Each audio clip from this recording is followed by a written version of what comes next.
I came to university and saw engineering as an option, I was worried that I wasn't going to be smart enough. And joining the engineering academy and having that kind of one-to-one experiences that you have in the classroom really just changed my mindset about what my capabilities were.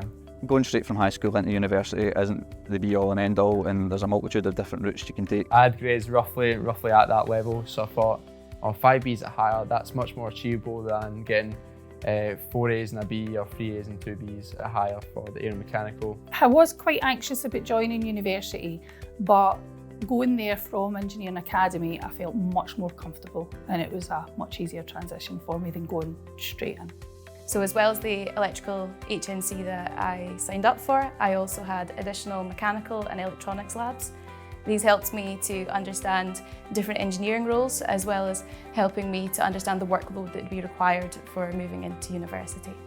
Joining the engineering academy with a smaller cohort, so there's only 9 of us, was great because I was able to get the introduction to the harder material in a really warm environment of teaching where it was quite a lot one-to-one. I'm expected to diagnose and fix both electrical and mechanical issues, so that exposure to the more practical side of things at college definitely comes in useful today. We felt like students, we had our own student cards, we could even get student discount. Where this was actually most useful was not just interacting with the university, but also getting to get involved with some of the clubs and societies.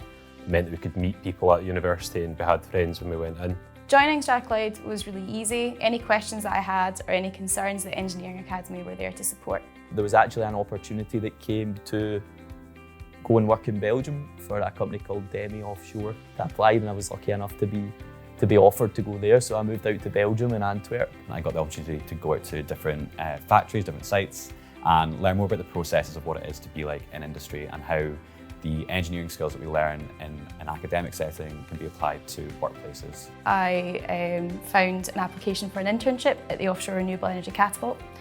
The internship was a success, and I then went on to become a graduate engineer there, and then I became an engineer, and now I'm a project engineer. So I was extremely fortunate to be offered a role with SP Energy Networks. It's a job that I get quite a lot of fulfilment out of. It's quite easy to see where the work that we do benefits society. If you want to go to Strathclyde and get one of the best engineering educations in Scotland or the UK, the Engineering Academy is a great pathway into that.